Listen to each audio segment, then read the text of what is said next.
Hi friends, मैं आकांक्षा Sharma GK with आकांक्षा में आपका स्वागत करती हूँ। आज हम एबीपीएससी प्री क्रैश कोर्स का 33वां भाग पढ़ने वाले हैं। ये एन सीरीज़ है। एन सीरीज़ के हम 32 भाग कर चुके हैं। इसके पूरे भाग देखने के लिए डिस्क्रिप्शन बॉक्स में प्लेलिस्ट की लिंक मिलेगी, वहाँ से आप इसके पूरे भाग देख सकते हैं। यूनिट 10 का है राष्ट्रीय अनुसूचित जनजाति आयोग। हम इसको पूरा पढ़ने वाले हैं, लास्ट में कुछ ऑब्जेक्टिव भी करेंगे। इसका जो चार्ट, सबसे पहले हम इसके चार्ट को देखेंगे, और जिससे मैं ये पढ़ा रही हूँ ये मेरा एमपीपीएससी प्रीलिम्स का पैकेज है। उसमें से मैं जो यूनिट 10 की बुकलेट है उसमें से आपको मैं पढ़ा रही हूँ। तो चलिए स्टार्ट करते हैं। फ्रेंड्स, ये एमपीपीएससी प्रीलिम्स के लिए आप ये रामबाण टेस्ट सीरीज़ ले सकते हैं। इसका रिव्यू 4-5 वीडियो में बना चुकी हूँ, टेस्ट के पूरे 100 टेस्ट के। ये टोटल 5000 प्रश्न हैं। हर टेस्ट में 50 टेस्ट हैं, हर टेस्ट में 100 प्रश्न हैं। यूनिट वाइज ये बनाए गए हैं। हर यूनिट से लगभग 400 से 500 प्रश्न लिए गए हैं, तो आप ये मंगा सकते हैं। ये हमारा प्रीलिम्स का पैकेज है, जिससे मैं यहाँ पढ़ाऊँगी आपको। ये यूनिट 10 की बुकलेट है, 12 बुकलेट है।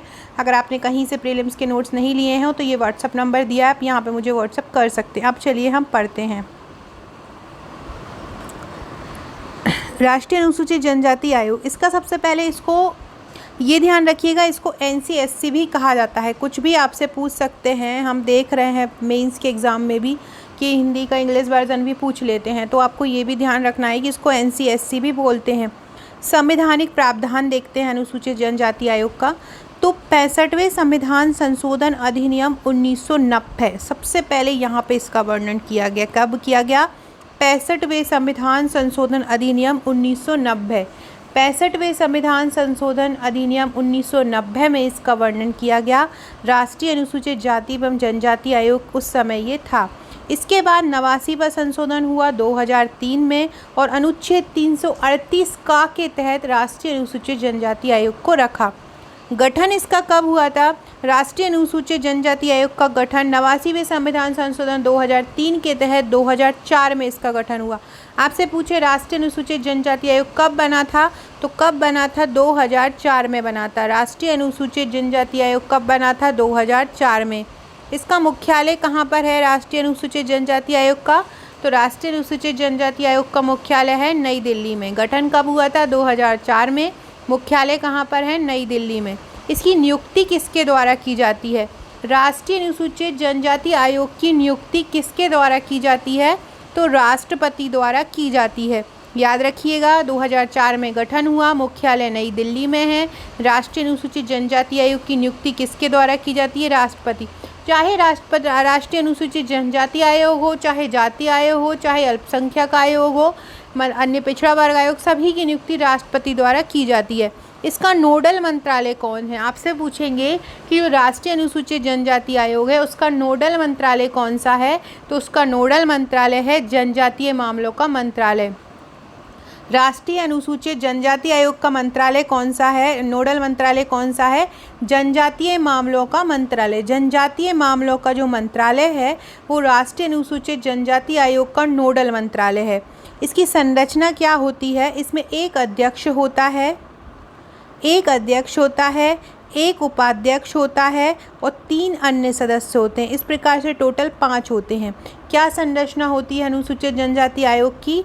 एक अध्यक्ष होता है, एक उपाध्यक्ष होता है और 3 अन्य सदस्य होते हैं। किसके? राष्ट्रीय अनुसूचित जनजाति आयोग के। याद रखिएगा, एक अध्यक्ष, एक उपाध्यक्ष और 3 अन्य सदस्य होते हैं। इनकी जो पद अवधि होती है वो राष्ट्रपति द्वारा निर्धारित की जाती है। इनका कार्यकाल कितना होता है? इनका कार्यकाल 3 वर्ष होता है। राष्ट्रीय अनुसूचित जनजाति आयोग का कार्यकाल कितना होता है? राष्ट्रीय अनुसूचित जनजाति आयोग का कार्यकाल होता है 3 वर्ष। ये सभी फैक्ट बहुत इंपॉर्टेंट है, याद रखिएगा। अब हम इनके कार्य व शक्तियाँ देखते हैं, तो इनको सिविल कोर्ट के समान शक्तियाँ प्राप्त होती हैं। याद रखिएगा किस प्रकार की शक्तियाँ इनको प्राप्त हैं? सिविल कोर्ट के समान इनको शक्तियाँ प्राप्त हैं। इसके बाद जनजातियों को प्राप्त संवैधानिक संरक्षण की समीक्षा करना इनका मेन उद्देश्य है। किसकी समीक्षा करना? जनजातियों को जो संवैधानिक संरक्षण प्राप्त हैं उनकी समीक्षा करना कि कहीं उनके संवैधानिक अधिकारों का हनन तो नहीं हो रहा है। अगर हनन हो रहा है तो उनकी जांच करना। जनजातियों के अधिकारों का अगर हनन हो रहा है तो उन हनन की जांच करना। समन जारी करना, शपथ पर साक्ष्य प्राप्त करने, गवाहों और प्रलेखों की जांच करने की शक्ति इनके पास है। राष्ट्रपति को जनजातियों के अधिकारों और विकास के संदर्भ में हर साल रिपोर्ट ये अपनी किसको देता है? प्रतिवर्ष ये रिपोर्ट किसको देता है? राष्ट्रपति को देता है। याद रखिएगा, अनुसूचित जनजाति आयोग अपनी रिपोर्ट किसको देता है? तो अनुसूचित जनजाति आयोग अपनी रिपोर्ट किसको देता है? राष्ट्रपति को देता है। इसके पहले अध्यक्ष कुंवर सिंह टिकाम थे। पहले अध्यक्ष कौन थे? पहले अध्यक्ष थे कुंवर सिंह टिकाम और वर्तमान में हैं 2021 से हर्ष कुमार चौहान। वर्तमान में हर्ष कुमार को राष्ट्रीय अनुसूचित जनजाति आयोग का अध्यक्ष बनाया गया। फ्रेंड्स, एक और बात, अभी तक के जितने भी अध्यक्ष रहे हैं कुंवर सिंह टिकाम से हर्ष चौहान तक, 2004 से अब तक जितने भी रहे हैं, उन पूरे अध्यक्षों को मैं ट्रिक द्वारा आपको याद करवा दूंगी। जैसे कि मैंने निर्वाचन आयोग के सभी अध्यक्ष को करवा, अध्यक्ष सभी याद रखना बहुत ज़रूरी है। इसके लिए मैंने एक ट्रिक के लिए अलग चैनल बनाया है, जीके ट्रिक विद आकांक्षा। आज ही मैं अनुसूचित जनजाति आयोग के अध्यक्षों की ट्रिक बनाकर आपको डालूंगी, तो आप वो कमेंट बॉक्स से वो चैनल को लिंक आपको मिल जाएगी कमेंट बॉक्स में, उसको देखकर आप उसको सब्सक्राइब कर लीजिएगा, क्योंकि वो इसके अलावा दूसरा चैनल है, वहाँ पे ही आपको केवल ट्रिक मिलेंगी। तो अनुसूचित जनजाति आयोग के जितने भी अध्यक्ष रहेंगे उसकी ट्रिक आपको वहीं पर मिलेगी, तो उसको सब्सक्राइब जरूर कर लीजिएगा। तो इस प्रकार से हमने ये चार्ट में देखा। अब हम इसके कुछ फैक्ट पढ़ते हैं। तो सबसे पहले, भारत में अनुसूचित जनजाति शब्द का प्रयोग प्रथम बार कहाँ से लिया गया? ये क्वेश्चन आपसे पूछें तो भारत में प्रथम बार अनुसूचित जनजाति शब्द का प्रयोग भारत शासन अधिनियम 1935 से लिया गया। भारत में अनुसूचित जनजाति शब्द का प्रयोग किस अधिनियम से लिया गया? तो अनुसूचित जनजाति अधिनियम 1935 से लिया गया। अनुच्छेद 341 में राष्ट्रपति के द्वारा अनुसूचित जाति का निर्धारण किया है। किसमें? अनुच्छेद 341 में राष्ट्रपति के द्वारा अनुसूचित जाति का वर्णन किया है। काय में किया है? अनुच्छेद 341 में राष्ट्रपति के द्वारा अनुसूचित जाति का निर्धारण किया है। 1990 में 65वें संविधान संशोधन के तहत 338 के अंतर्गत एक राष्ट्रीय अनुसूचित जाति एवं जनजाति आयोग की स्थापना हुई। अभी तक ये लोग सेपरेट नहीं थे, जाति आयोग और जनजाति आयोग। 1990 में जो 65वें संविधान संशोधन के तहत स्थापना हुई, 1990 में 65वें संशोधन के तहत जो स्थापना हुई वो एक अनुसूचित जाति और जनजाति आयोग की हुई। किसकी हुई? अनुसूचित जाति और जनजाति आयोग की हुई। 1999 में जनजातीय मंत्रालय की स्थापना की गई। 1999 में क्या हुआ? 1999 में जनजातीय मंत्रालय की स्थापना की गई। 1999 में जनजातीय मंत्रालय की स्थापना की गई। तो 1990 में 65वें संविधान संशोधन के तहत अनुच्छेद 338 के अंतर्गत एक राष्ट्रीय अनुसूचित जाति एवं जनजाति आयोग की स्थापना की गई और 1999 में जनजातीय मंत्रालय की स्थापना की गई। Very very important. एक साथ स्थापना कब की गई थी? 1990 में। किस संशोधन के तहत की गई थी? 65वें संविधान संशोधन के तहत। किस अनुच्छेद के तहत की गई थी? अनुच्छेद 338। 1999 में जनजातीय मंत्रालय की स्थापना की गई। फिर हुआ 89वां संविधान संशोधन। 89वें संविधान संशोधन कब हुआ? 2003 में हुआ। इसके द्वारा अलग से राष्ट्रीय अनुसूचित जनजाति आयोग के गठन का प्रावधान किया गया। किस अनुच्छेद के तहत किया गया? अनुच्छेद 338 का के तहत किया गया। फ्रेंड्स, वीडियो अच्छा लगे तो कमेंट जरूर करते जाइएगा। आप लोग कमेंट नहीं करते हैं। वीडियो में लाइक, शेयर, सब्सक्राइब और कमेंट जरूर करिएगा। संरचना में क्या रहेगा? एक अध्यक्ष रहेगा, एक उपाध्यक्ष रहेगा, 3 सदस्य रहेंगे। नियुक्ति किसके द्वारा होगी? राष्ट्रपति द्वारा होगी। और कार्यकाल कितना रहेगा? 3 वर्ष रहेगा। अध्यक्ष कैसा होना चाहिए? अध्यक्ष एसटी का, अनुसूचित जनजाति का ही होना चाहिए। प्रसिद्ध सामाजिक राजनीतिक कार्यकर्ता होना चाहिए। अध्यक्ष को कैबिनेट मंत्री का दर्जा दिया गया है। अध्यक्ष को क्या दिया गया है? अध्यक्ष को कैबिनेट मंत्री का दर्जा दिया गया है। उपाध्यक्ष को केंद्रीय राज्य मंत्री का दर्जा दिया गया है। अध्यक्ष एसटी का होना चाहिए, अनुसूचित जनजाति का होना चाहिए, प्रसिद्ध सामाजिक राजनीतिक कार्यकर्ता होना चाहिए। अध्यक्ष को कैबिनेट मंत्री का दर्जा दिया गया है। उपाध्यक्ष को केंद्रीय राज्य मंत्री का दर्जा। दोनों फैक्ट याद रखना, अध्यक्ष को कैबिनेट मंत्री का दर्जा और उपाध्यक्ष को केंद्रीय राज्य मंत्री का दर्जा। जो साक्ष्य हैं को भारत सदस्य हैं उसको भारत सरकार के सचिव का दर्जा प्राप्त हो। सचिव को किसका होना चाहिए? जो सदस्य है उसको सचिव का दर्जा होना चाहिए। उपाध्यक्ष को केंद्रीय राज्य मंत्री का और अध्यक्ष को कैबिनेट मंत्री का। अध्यक्ष को कैबिनेट मंत्री का, उपाध्यक्ष को केंद्रीय राज्य मंत्री का और सदस्य को भारत सरकार के सचिव का दर्जा प्राप्त होना चाहिए।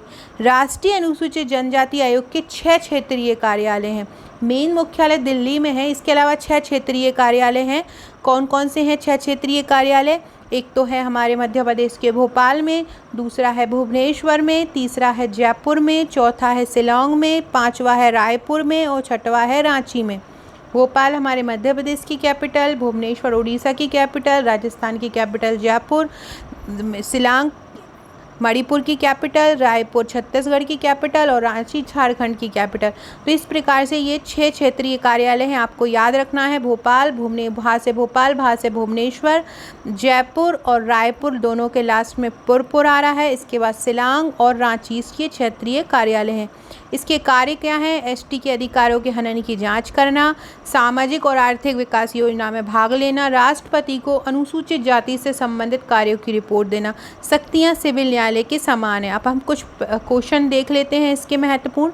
आयोग अपना प्रतिवेदन किसको देता है? राष्ट्रपति को देता है। आयोग प्रतिदिन कितने दिन में राष्ट्रपति को देखता है? तो हर साल राष्ट्रपति को देता है। राज्य से संबंधित जो रिपोर्ट होती है, जैसे कि मध्य प्रदेश अनुसूचित जनजाति आयोग, इसकी रिपोर्ट किसको देगा? राज्यपाल को। आयोग को वन क्षेत्रों में लघु उत्पादों का स्वामित्व कब दिया गया? अनुसूचित जनजाति आयोग को वन क्षेत्रों में लघु उत्पादों का स्वामित्व दे दिया गया था, तो वो कब दिया? 2005 में दिया। आयोग का गठन किस अनुच्छेद के तहत हुआ? अनुच्छेद 338 का के तहत हुआ, जब ये सेपरेट बन गए थे। इसके बाद राष्ट्रीय अनुसूचित जनजाति आयोग अस्तित्व में कब आया? जब उसको खुद की पहचान मिली, तो वो 2004 में आया। कब आया राष्ट्रीय अनुसूचित जनजाति आयोग? 2004 में अस्तित्व में आया। वर्तमान में जनजाति कार्यालय मंत्रालय की स्थापना कब हुई थी? अक्टूबर 1999 में हुई थी। आयोग के अध्यक्ष और सदस्यों की सेवा शर्तों कार्यकाल का निर्धारण कौन करता है? राष्ट्रपति। आयोग के वर्तमान अध्यक्ष कौन है? तो वो हैं हर्ष कुमार। आयोग के वर्तमान अध्यक्ष कौन है? आयोग के वर्तमान अध्यक्ष हर्ष कुमार है। मुख्यालय कहाँ है? दिल्ली में है। सबसे पहली बार प्रयोग कब हुआ? भारत शासन अधिनियम 1935 में। दोनों आयोग का गठन हुआ किस संशोधन में? एससी और एसटी आयोग, अनुसूचित जाति व जनजाति आयोग का गठन हुआ तो 1990-65वें संविधान अनुच्छेद 338 में। किस संशोधन के तहत एससी एसटी आयोग को पृथक कर दिया गया? तो 89वें संविधान संशोधन के तहत 2003 में किया गया। आयोग में अध्यक्ष और उपाध्यक्ष की संख्या 1 अध्यक्ष 1 उपाध्यक्ष, सदस्य कितने? 3, कार्यकाल 3 वर्ष। अध्यक्ष को कैसा दर्जा होना चाहिए? कैबिनेट मंत्री का, उपाध्यक्ष को केंद्रीय मंत्री का और सदस्य को भारत सरकार के सचिव का दर्जा प्राप्त होना चाहिए। आयोग के कितने क्षेत्रीय कार्यालय हैं? 6। कौन कौन से हैं? भोपाल, भुवनेश्वर, जयपुर, रायपुर, रांची, शिलांग। प्रथम अध्यक्ष कौन थे? कुंवर सिंह। अब हम इसके अध्यक्ष देखते हैं।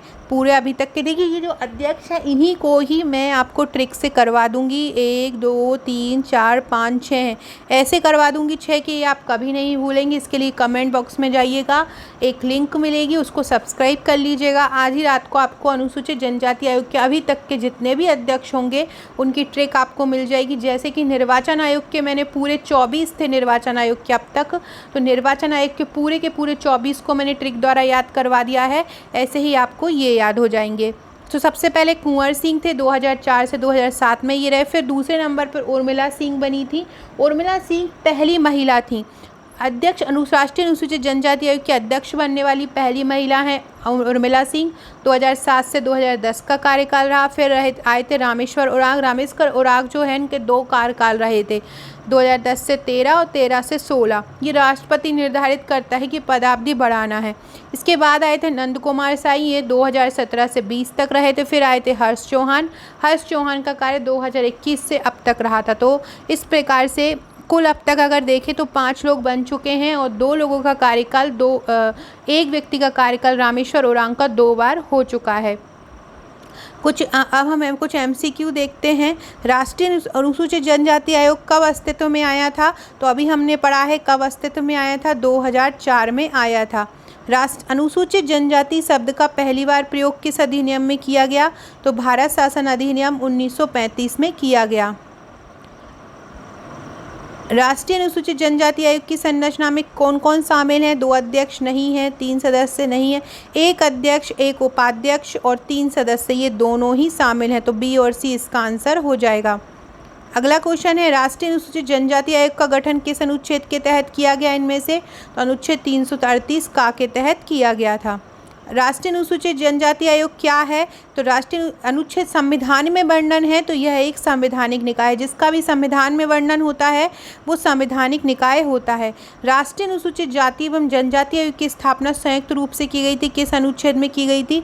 तो जब संयुक्त रूप से की गई थी तब 64वें संविधान संशोधन में की गई, जो कि 1990 में आया था। और जो अभी का जो चल रहा है, जो सेपरेट अलग अलग हुई थी, वो 89वें संविधान संशोधन 2003 में हुआ था। अगला क्वेश्चन है,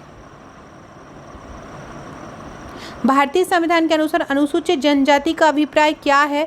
तो आदिवासी और वनवासी जो समूह होता है उसको अनुसूचित जनजाति कहा जाता है। अनुसूचित जनजाति के लिए पृथक आयोग का गठन किस संविधान संशोधन के तहत किया गया? 89वें संविधान संशोधन के तहत किया गया। आयोग अपना वार्षिक प्रतिवेदन किसको देता है? तो राष्ट्रपति को देता है। आयोग के उपाध्यक्ष को कौन सा दर्जा प्राप्त है? तो केंद्रीय राज्य मंत्री का दर्जा प्राप्त है। और जो अध्यक्ष होता है उसको कैबिनेट मंत्री का दर्जा प्राप्त है। सो फ्रेंड्स, ये थे हमारे आज के क्वेश्चन। अगर क्वेश्चन अच्छे लगे हों तो चैनल को सब्सक्राइब जरूर कीजिएगा, कमेंट कीजिएगा। अगर आप हमारी ये बुकलेट लेना चाहते हैं, ये पूरा मेंस कंपनी का पैकेज लेना चाहते हैं, या आप हमारी टेस्ट सीरीज़ लेना चाहते हैं, तो आप मुझे व्हाट्सअप कर सकते हैं। डिस्क्रिप्शन बॉक्स में WhatsApp, Telegram, Facebook, Twitter, Insta की लिंक मिल जाएगी, वहाँ से ज्वाइन हो जाइएगा। Okay friends, thank you.